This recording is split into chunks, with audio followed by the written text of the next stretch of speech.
So today I want to talk about making a travel wish list. Wow. So when I went to Japan this last time, having already been there before, I had a really good idea of the things that I wanted to try and things that I didn't need to try again, unless I really wanted to, like food, of course. But even if you haven't been to a place already, it's still a really good idea to make a travel list and a wish list. That way you can kind of sort of have an itinerary for what you want to do, but it's also a good way so you don't forget anything, because oftentimes when you're in a new country and you're being bombarded with all of these different and new experiences, it's hard to remember all of the things that you were excited about trying, because you're obviously going to be trying stuff just on a whim while you're there. So for example, this time I had looked up a bunch of different places that I wanted to try in terms of food, and I didn't necessarily have specific restaurants in mind all the time, but for example, the Odin that we tried, I knew the exact restaurant that I wanted to go to because I saw it on NHK, and NHK is a really great resource if you want to start planning things. They have a lot of shows that are about traveling and traveling to Japan and where you should go and things like that. One of them that I recommend is Tokyo Eye 2020. It's a show that's ramping up for the 2020 Olympics, hence the title. But also, they just show you different cool spots around the Tokyo area and things that a lot of different people might be interested in. From massages and food to coffee and parks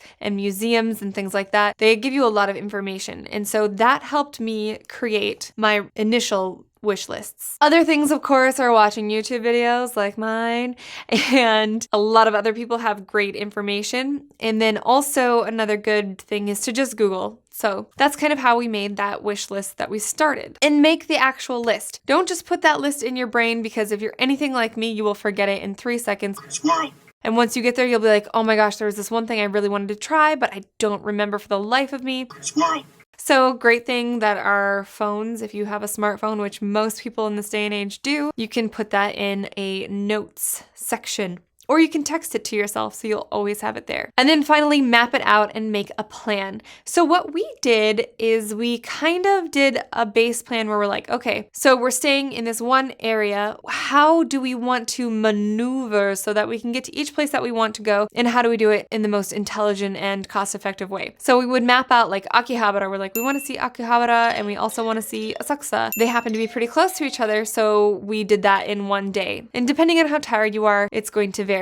But then also we would save things like Shinjuku, Shibuya, and Harajuku for the same day, because that was on the other side of Tokyo, and that would only make sense to go there all in one like shebang. And then for us too, because the Odin place I wanted to go to was really, really far north. It was about maybe 45 minutes train ride from where we were staying. And so we included Ikebukuro in that as well, because they're both in the northern part of Tokyo. So mapping it out and having a basic plan is really good. Of course, you'll probably go off that plan a little bit here and there, but that's okay. You're having fun exploring, but at least you can reference your list and be like, oh yeah, I really wanted to try this place, and kind of map that out the night before. The other great thing about making a list and kind of doing your research beforehand is that you're often likely to stumble upon new things that you would not have discovered before, both in your research before you go while you're planning and while you're there. So when we went to Ikebukuro, there was a ton of stuff that we didn't know was there because we didn't plan and research that. However, we were looking for this one like Totoro shop in this one shopping district, and we ended up discovering a whole bunch of fun stuff on our way there. We also got lost, but